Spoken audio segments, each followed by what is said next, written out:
Way, we have to talk about some ratings. I know that they are, this is always your favorite part of the news pack, but there were two numbers that have come out. We were delayed because of the Juneteenth holiday this week. So NXT, we'll start with NXT on Tuesday night. They did 724,000 viewers, slightly up from the week before, but a 16% increase in the demo to a 0.26. They were first on cable. This was going against the Stanley Cup final, which, by the way, the Edmonton Oilers are 20 minutes away from making this incredible comeback. They were down 3-0 in this series. And if they get through this third period where they are up 3-0, they will force a seventh game on Monday, which is kind of remarkable.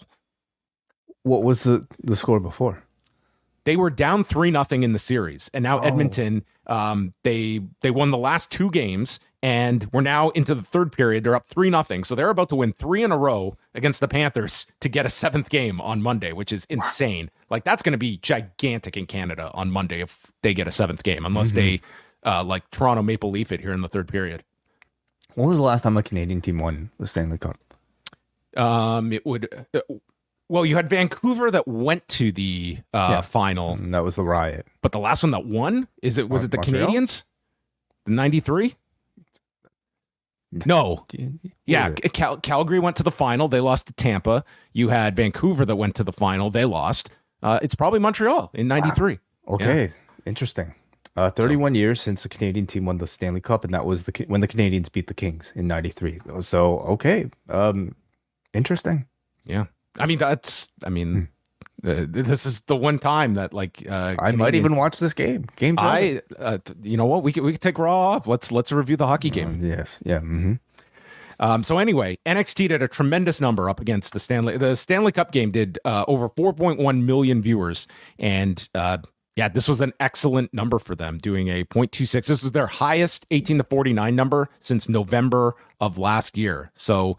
The people believed in Joe Hendry on this show, and that battle royal did do well. So, the intrigue of the surprise, like they didn't know who was going to be in this battle royal, but the surprises obviously worked. And I think that it's a lot of people are talking about like this being a reminder of like, not a whole lot of people are watching TNA, but when you take like some of the ingredients of TNA and they go elsewhere, they're really intriguing, such as we saw when AJ Styles left TNA and he's doing all these numbers on the independents and became way more important outside of TNA than in TNA. Like, sure, TNA's doing a 0.01 on Thursdays.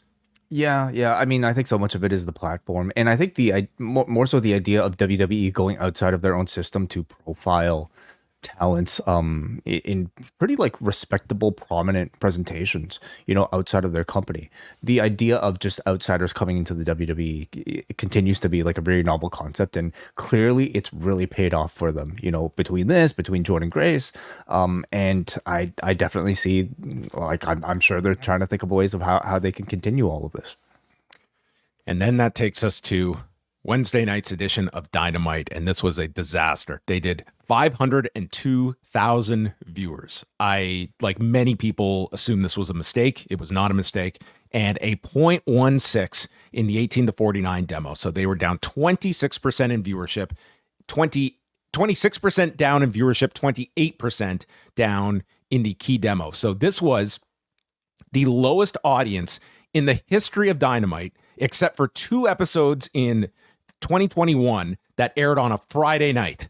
So for Wednesday night episodes, lowest audience ever and lowest demo ever, including those Friday night episodes. So there are different factors that we can go through. It was a holiday on Wednesday. I'm curious, because you would have a better sense than me, Way, maybe on your timeline, how much like this Kendrick Lamar concert might have impacted somewhat. I think all of these are somewhat contributing factors, but this entire year, Dynamite has not gone below a 0.23. That's against all this competition, NBA, NHL, different stuff that they've been up against. 0.23 was the lowest, and this week it was a 0.16. So you can come up with all these different reasons, and again, their numbers they've been average. This is well below average, and I would somewhat say I'm sure there's going to be somewhat of a bounce back next week, but I would not be just dismissing this as coming up with all these reasons. Like, this was a frighteningly low number for Dynamite to attract, and comes at a time when, like you and I have been very high the last couple of weeks on the quality of the show, but quality and how it performs, they don't always intersect. They also didn't have Big Bang Theory as a lead-in. Yes, which played Black Panther was the lead-in, and that is going to hurt like the beginning of the show. And they started off very low. It's not going to collapse your entire 2 hours either. But that's a factor. It's one that you don't discount either. With not having Big Bang Theory and having a much lower one.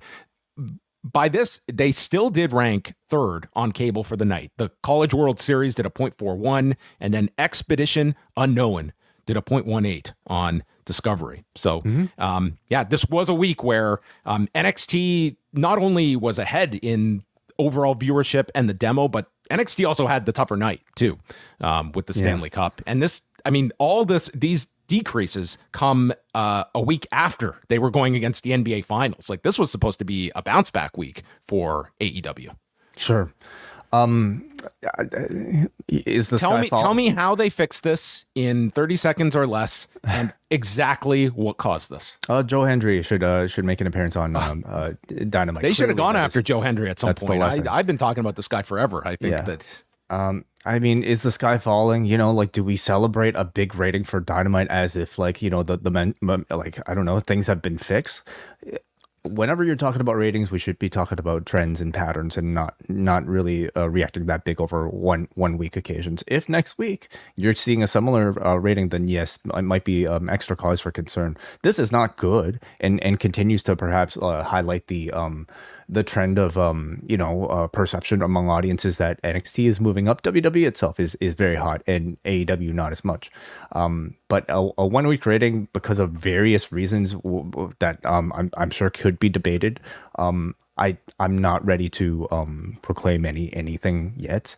What should AEW do in response to this, if any? Well, number one, I certainly would take this as not just a complete outlier to everything. Like, if they were doing all these great attendance figures and TV, like, this was just a total, it's not consistent with anything else.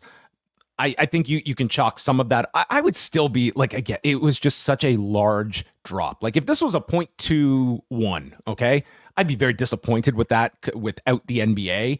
But you just look at it as, okay, there's several factors here. But a 0.16, like, we're not talking the lowest just in the last couple of weeks. We're not talking the lowest we're talking the lowest numbers ever.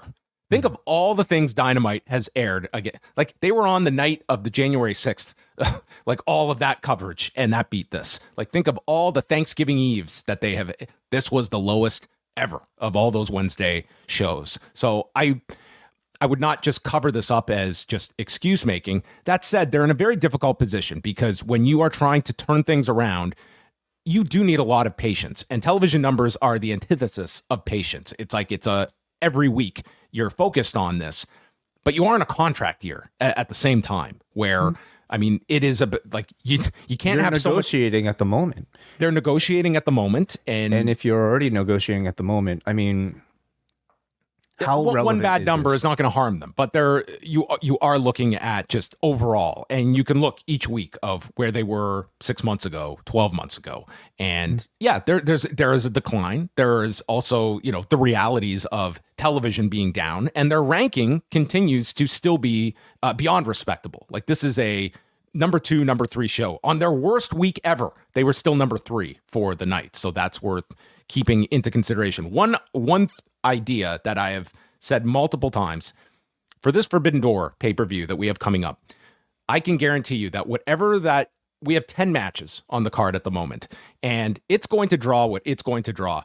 The addition of an Okada match, the addition of a Young Bucks match on that show, I don't think it's doing any more business with those added matches. And I would seriously be looking at whatever our 12, 13 match card is.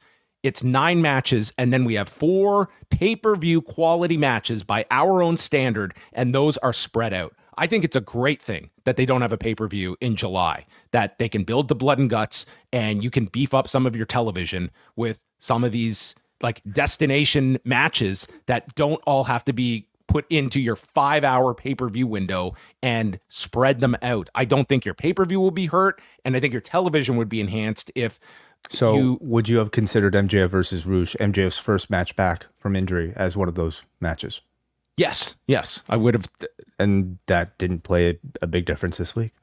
It was of all the quarters, it was one that at least did better than most. Well, it was commercial free, and it was the first one. Yeah, well, it was, again, it did not have any kind of lead-in attached to it either. Like, I didn't think this was like, believe me, this didn't bolster the number either.